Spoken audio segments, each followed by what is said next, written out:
రాజశేఖర రెడ్డి గారి ముద్దు బిడ్డ వైఎస్ జగన్మోహన్ రెడ్డి గారికి ఈ గుడివాడ నియోజకవర్గం అదేవిధంగా ఈ మచిలీపట్నం నియోజకవర్గ ప్రజల తరపున ఆయనకి స్వాగతం పలుకుతూ అదేవిధంగా ఈ సభా వేదిక మీద ఆసీనులైనటువంటి వైఎస్ఆర్ కాంగ్రెస్ పార్టీ కుటుంబ సభ్యులకి ఇక్కడ విచ్చేసినటువంటి మచిలీపట్నం పార్లమెంటు పరిధిలో ఉన్నటువంటి వైఎస్ఆర్ నాయకులకి కార్యకర్తలకి ప్రజలకి అందరికీ ముందుగా హృదయపూర్వక నమస్కారాలు.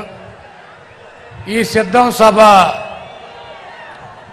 నిన్న జరగాల్సినటువంటి సభ ఒకరోజు వాయిదా పడిన ఇంత ఘనంగా జగన్మోహన్ రెడ్డి గారిని దీవించడానికి ఆశీర్వదించడానికి మీ అందరూ రావటం ఆనందంగా ఉంది.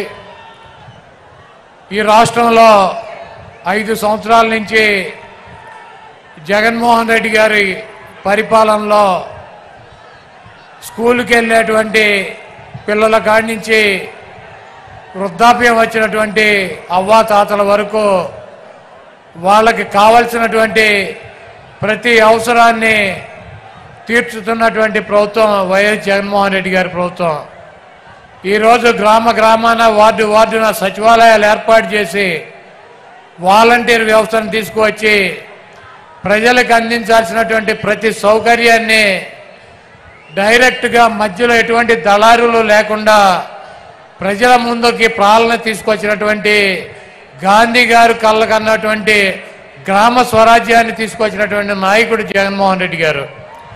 అదేవిధంగా స్కూలు పిల్లలకి వాళ్ళకు కావాల్సినటువంటి ఇంగ్లీష్ మీడియం విద్య, వాళ్ళకు కావాల్సినటువంటి బట్టలు, పుస్తకాలు, తిండి అన్నీ కూడా ఒక తండ్రి స్థానంలో చూసినటువంటి వ్యక్తి జగన్మోహన్ రెడ్డి గారు. అదేవిధంగా ఆరోగ్యశ్రీ ద్వారా ఈ రాష్ట్రంలో ఉన్నటువంటి అనేక మంది నిరుపేదల ప్రాణాలను కాపాడినటువంటి వ్యక్తి డాక్టర్ వైఎస్ రాజశేఖర రెడ్డి గారు. అయితే ఆయన చూపించినటువంటి దారి కన్నా 4 అడుగులు ముందుకు వేసి ఈరోజు గన్నవరం నుంచి గుడివాడ వస్తుంటే అనేక మంది ఆరోగ్య సమస్యలు ఉన్నవారు ఒక్కసారి ఆయన కనుక చూపించినట్లయితే దానికి ఎంత ఖర్చు అయినా ఆయన పరిష్కారం చూపిస్తారని చెప్పి కొండంత ఆశతో ట్రీట్మెంట్ జరుగుతున్నటువంటి పిల్లల్ని కూడా తీసుకొచ్చి రోడ్డు మీద ఆయనకు చూపించాలన్నటువంటి ఉద్దేశంతో మరి అంత నమ్మకం పెట్టుకుని ఆయనకు చూపిస్తున్నారంటే ఒక వ్యక్తి మీద ఈ రాష్ట్రంలో ఉన్నటువంటి ప్రజలకు ఉన్నటువంటి నమ్మకం. అదేవిధంగా జగన్మోహన్ రెడ్డి గారిని ఎదుర్కోలేక చంద్రబాబు నాయుడు గారు ఒక కూటమి కట్టాడు, మాయ కూటమి. ఆయన వదిన పురంధరేశ్వరిని బీజేపీలో అధ్యక్షురాలను చేశాడు. అదేవిధంగా ఆయన దత్తపుత్రుడిని పవన్ కళ్యాణ్ ఒక పక్కన పెట్టుకున్నాడు, ఒక ఉత్తపుత్రుడిని ఒక పక్కన పెట్టుకున్నాడు. వీళ్ళందరినీ పెట్టుకుని కూడా సిద్ధం సభల ద్వారా జగన్మోహన్ రెడ్డి గారికి వస్తున్నటువంటి ప్రజాదరణని తట్టుకోలేక జగన్మోహన్ రెడ్డి గారిని రాజకీయంగా ఎదుర్కొనలేక చవటలాగా దద్దమ్మలాగా వెనక నుంచి జగన్మోహన్ రెడ్డి గారిని భౌతికంగా ఇక్కడి నుంచి తొలగించాలన్నటువంటి ఉద్దేశంతో మరి మొన్న అర్ధరాత్రి విజయవాడలో ఆయన మీద దాడి జరిగింది. ఆయన ఎప్పుడూ ఒకటి చెప్తూ ఉంటాడు, పైన ఉన్నటువంటి దేవుడు ఆశీస్సులు ఉన్నాయి, ఇక్కడ ఉన్నటువంటి ప్రజల ఆశీస్సులు ఉన్నాయని చెప్పి. అన్న మీకు తప్పకుండా ఆ దేవుడి ఆశీస్సులు ప్రజల ఆశీస్సులు ఉన్నాయి కాబట్టి మీకు ఒక అంగుళం పక్కకి జరగల, ఒక అంగుళం కిందకి జరగల. మీకు బలమైనటువంటి నుదుల మీద తగిలి అది ఆ దేవుడు మిమ్మల్ని కాపాడాడు.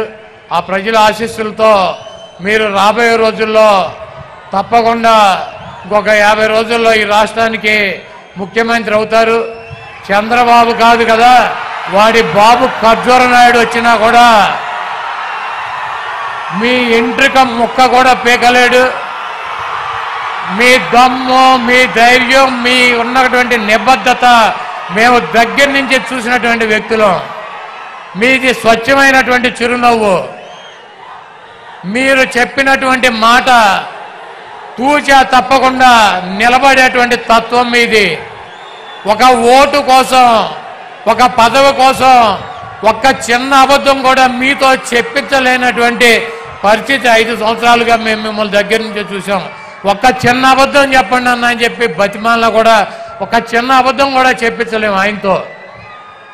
ప్రజలకి ఇచ్చినటువంటి మాట కోసం, క్యారెక్టర్ కోసం రాజశేఖర రెడ్డి గారు చూపించినటువంటి దారిలో ప్రజల గుండెల్లో చిరస్థాయిగా నిలిచిపోవాలన్నటువంటి మనస్తత్వంతో ఎన్ని కష్టాలున్నా, ఎన్ని ఇబ్బందులున్నా, ఎన్ని బాధలున్నా ముఖంలో చిరునవ్వు చెదరకుండా మన ముందు నిలబడేటువంటి వైఎస్ జగన్మోహన్ రెడ్డి గారికి ఈ రాష్ట్ర ప్రజలు మరొక్కసారి పట్టం కట్టాలని చెప్పి మీ అమూల్యమైనటువంటి ఓటు, మీ 2 ఓటుల్ని ఫ్యాను గుర్తు మీద ముద్రించి జగన్మోహన్ రెడ్డి గారికి విజయాన్ని అందించాలని చెప్పి ఈ దుర్మార్గుడైనటువంటి దొంగ అయినటువంటి 420 అయినటువంటి చీటర్ అయినటువంటి వెన్నుపోటుదారుడైనటువంటి చంద్రబాబు నాయుడిని పాతాళంలో Please subscribe .news.